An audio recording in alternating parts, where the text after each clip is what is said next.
So I went down and got some heavy duty pans here, and as you notice, they're the thicker, heavier duty stuff.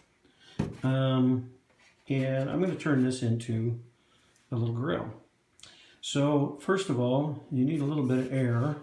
So I went down and I cut a couple little vents down here on the bottom.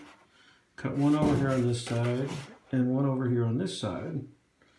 And the reason is if we want to do some grilling on this side, but we want to leave this offset for some other stuff so direct heat isn't going to do.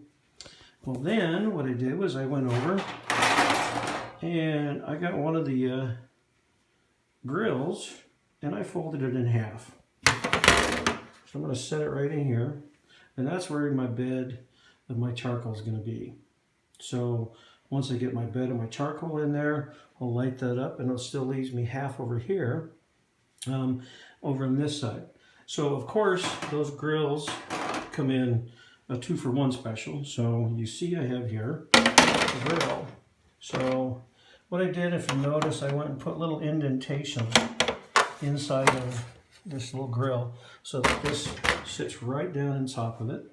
So now you have a whole complete grill. So I've got something to grill on, and then I've got something to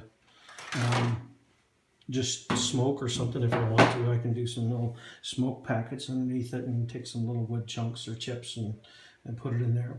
So then I know that these things get a little hot, and it's a little bit, even though it's a little thicker, and I want to be able to adjust.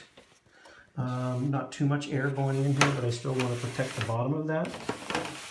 So what I did was it came for a 2-for-1 on these. So I bought 2, because then what I'll do is I'll set just a little spacer, maybe about a 1/2 inch thick, along the bottom here, so that when I set number 2 right down inside of here, you'll notice you get yourself a little air gap, and when you do, you'll get air down inside of that grate. So there you go, I've got that. And then of course, if we're going to be smoking, not just grilling, we have a third one, because we got to buy 2, get 1 free. So I have a third one that I just bent and tilted it over, so it sits right on there. So there is the Cliff's smoke and grill that we had to throw together so that I could cook something. So I'll cook it and I'll post it up a little bit later so you guys can see what happens. And oh yeah, and don't forget, I've got to put a little vent hole up here so we'll be able to get some flow. So it'll give me a little flow up along here, and then the smoke will come out here, and should be good. I'll let you know.